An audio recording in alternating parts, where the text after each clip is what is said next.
The Arabian Stories, SCHEHERAZADE, DINARZADE, and the Sultan. In the chronicles of the ancient dynasty of the Sassanidae, who reigned for about 400 years, from Persia to the borders of China, beyond the great river Ganges itself, we read the praises of one of the kings of this race, who was said to be the best monarch of his time. His subjects loved him, and his neighbors feared him, and when he died, he left his kingdom in a more prosperous and powerful condition than any king had done before him. The two sons who survived him loved each other tenderly, and it was a real grief to the elder, Schahriar, that the laws of the empire forbade him to share his dominions with his brother Schahsman. Indeed, after 10 years, during which this state of things had not ceased to trouble him, Schahriar cut off the country of Great Tartary from the Persian Empire and made his brother king. Now the Sultan Schahriar had a wife whom he loved more than all the world, and his greatest happiness was to surround her with splendor, and to give her the finest dresses and the most beautiful jewels.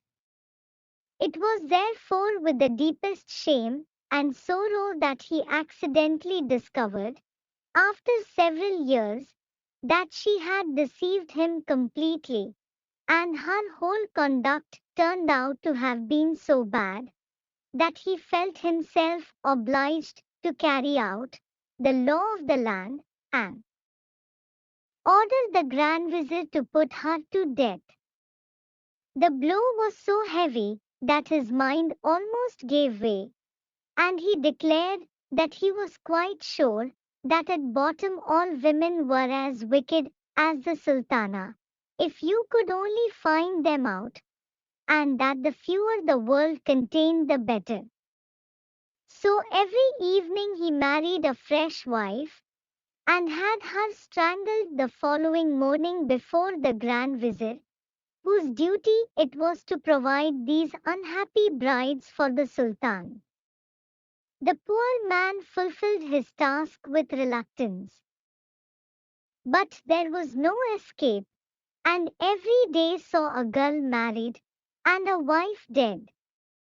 This behavior caused the greatest horror in the town, where nothing was heard but cries and lamentations. In one house was a father weeping for the loss of his daughter. In another, perhaps a mother trembling for the fate of her child. And instead of the blessings that had formerly been heaped on the Sultan's head, the air was now full of curses. The Grand Vizier himself was the father of two daughters, of whom the elder was called Scheherazade, and the younger Dinarzade.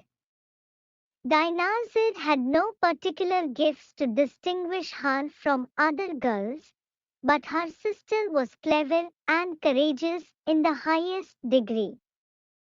Her father had given her the best masters in philosophy, medicine, history, and the fine arts, and besides all this, her beauty excelled that of any girl in the kingdom of Persia. One day, when the Grand Vizier was talking to his eldest daughter, who was his delight and pride, Scheherazade said to him, "Father, I have a favor to ask of you. Will you grant it to me?" "I can refuse you nothing," replied he. "That is just and reasonable." "Then listen," said Scheherazade. "I am determined to stop this barbarous practice of the sultans, and to deliver the girls and mothers from the awful fate that hangs over them. It would be an excellent thing to do," returned the Grand Vizier. "But how do you propose to accomplish it, my father?" answered Scheherazade. It is you who have to provide the Sultan daily with a fresh wife, and I implore you, by all the affection you bear me, to allow the honor to fall upon me." "Have you lost your senses?" cried the Grand Vizier, starting back in horror. "What has put such a thing into your head? You ought to know by this time what it means to be the Sultan's bride." "Yes, my father, I know it well," replied she, "and I am not afraid to think of it. If I fail, my death will be a glorious one, and if I succeed, I shall have done a great service to my country." "It is of no use," said the Grand Vizier. "I shall never consent. If the Sultan was to order me to plunge a dagger in your heart, I should have to obey. What a task for a father! Ah, if you do not fear death, fear at any rate the anguish you would cause me."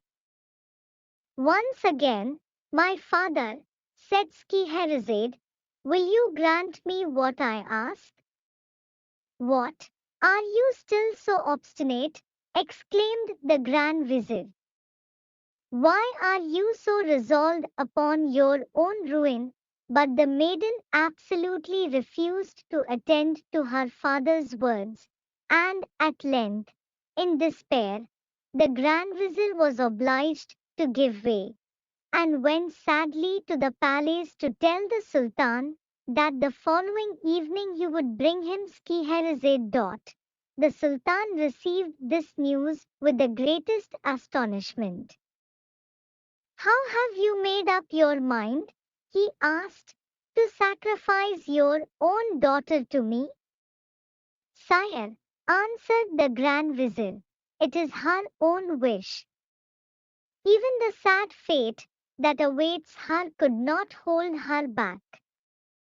"Let there be no mistake, Vizier," said the Sultan. "Remember, you will have to take her life yourself. If you refuse, I swear that your head shall pay forfeit." "Sire," returned the Vizier, "whatever the cost, I will obey you. Though a father, I am also your subject." So the Sultan told the Grand Vizier he might bring his daughter as soon as he liked.